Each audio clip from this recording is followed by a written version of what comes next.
Welcome to this Windows and Computer channel, and this is the Tech News Update for Tuesday, November the 6th, 2018. And today, in our Tech News Update, well, yesterday we talked about the Amazon headquarters, that some rumors were saying that it would be in Crystal City, Virginia. Well, now, Reuters, the news agency, says that it might be split actually in two different places, and the list of cities is very small. Only about 3 cities are left in the possibility in this race. So that means that there's a possibility just splitting, having basically 3 headquarters. Google has released its November security updates for Android. Of course, it is pushing this to its own devices, including the Nexus and the Pixel phones. And when will this appear on your phone? Well, it depends on your manufacturer. Some of them are far behind. But one thing for sure, let's hope that they are pushed as fast as possible. Lots of security fixes in this new version of Android.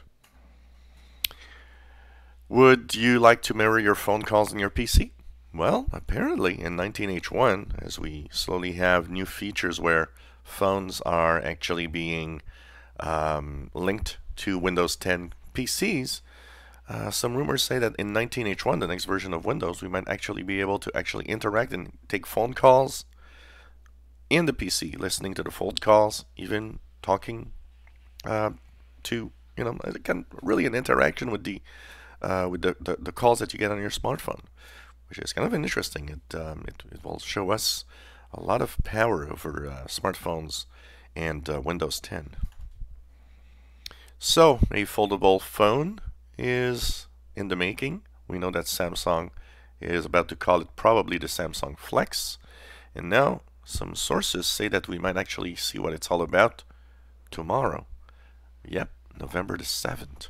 Apparently Samsung might actually show the world what it's up to.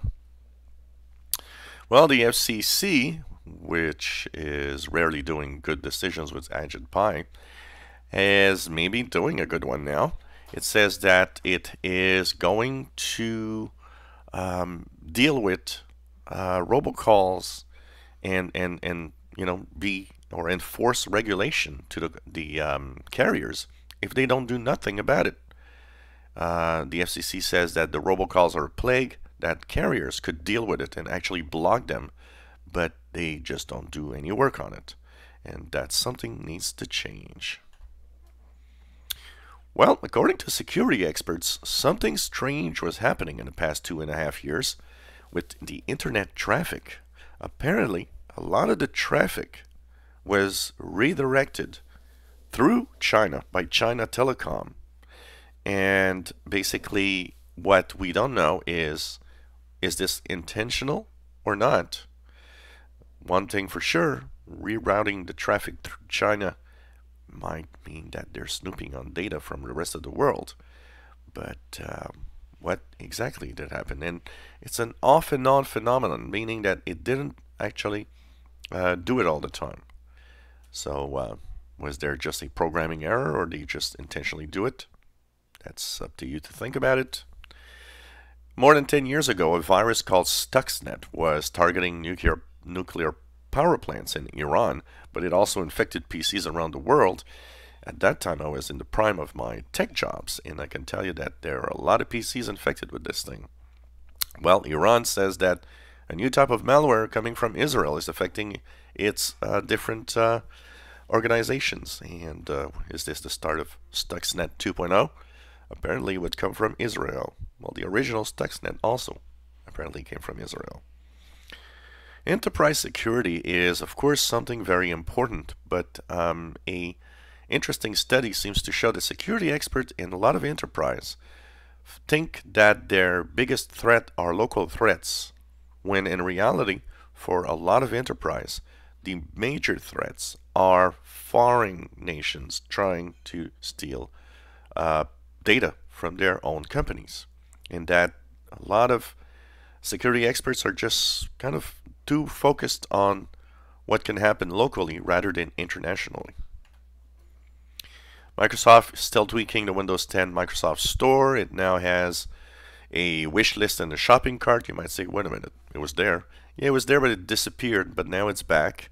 And of course, this is among different tweaks being pushed all the time to try to have users grow to the Microsoft Store. And finally, Google Chrome 71, the next version of Chrome, is going to enforce a ad block to all websites that actually abuse the use of ads on their websites. That means that if it does not comply with general rules and guidelines on how to display ads properly, all ads on the websites that do not comply will be blocked. This is not a bad idea, actually. And this was a Tech News Update for Tuesday, November 6, 2018. If you enjoy our videos, please subscribe, give us a thumbs up. Thank you for watching.